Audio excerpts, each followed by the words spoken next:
Chapter 11. A Night Under the Stars. Summer evenings in the village had their own special magic. After a hot day, the air became cool and fresh, filled with the scents of night-blooming flowers, the quiet chirping of insects, and the incredibly melodic croaking of frogs in the pond.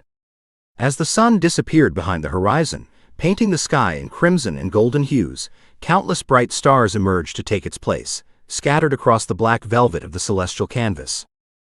This evening, the whole family gathered on the veranda: Adelina, her grandpa Ivan, grandma Anna, dad Roman, and brother Yaroslav. Dad had once given Yaroslav a real telescope for his birthday. In the city, with its bright artificial lighting, stars were barely visible, so the large telescope on its sturdy tripod had been waiting for its time in the village for several years. Today, Dad decided to take advantage of the wonderful night weather. He carefully carried the telescope out into the yard and set it up on a flat patch of grass. Adelina impatiently bustled nearby, examining the unfamiliar instrument with its many screws and lenses. Grandma Anna brought a large soft blanket from the house, and the whole family comfortably settled on it. Adelina snuggled up to Grandpa on one side, and Yaroslav to Grandma Anna on the other. Beside them, at the edge of the blanket, Jack and Star made themselves comfortable. Dad, meanwhile, settled grandly into a comfortable chair next to the telescope. After a busy day filled with games and new experiences, the little friends yawned sweetly. Jack turned around several times, looking for the coziest spot, and eventually settled at Adelina's feet, resting his muzzle on her lap. Star, gracefully curled into a fluffy ball, settled next to Jack, purring softly from time to time. The sky above them was boundless and deep, studded with millions of twinkling lights.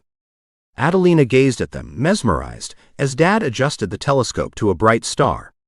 It wasn't Yaroslav's first time using a telescope, so he eagerly helped Dad. Grandpa, in a quiet voice, spoke about constellations, pointed out the Big Dipper and Orion, and now explained how to find them with the telescope. Grandma Anna added her stories about folk omens related to the night sky. Their voices sounded calm and gentle, creating an atmosphere of coziness and warmth. One by one, everyone looked into the telescope's eyepiece, examining the distant stars, which seemed even brighter and larger. Adelina saw Saturn with its rings for the first time, and was struck by its beauty. Yaroslav, who had read many books about astronomy, enthusiastically spoke about the craters on the moon.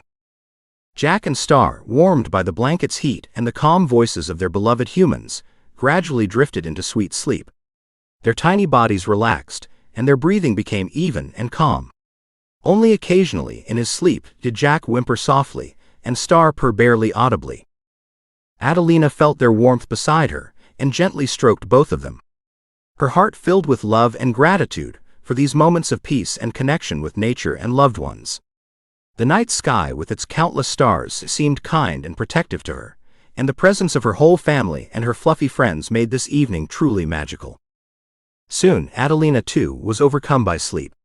She fell asleep under the quiet whisper of the stars, feeling happy and peaceful in this vast and beautiful world. Dad gently picked up his little sleepy daughter and carefully carried her to bed. Adelina slept sweetly, nestled against his shoulder, and in her sleep she smiled faintly, probably still seeing the amazing celestial bodies.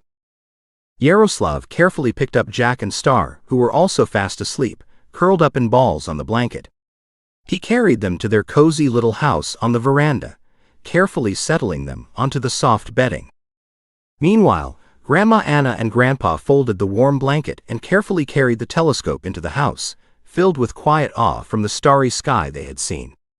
Already in their beds, Grandma and Grandpa discussed this incredibly magical family evening for a long time, sharing their impressions and emotions with each other, until their voices gradually faded into the quiet of the night, and sleep enveloped them.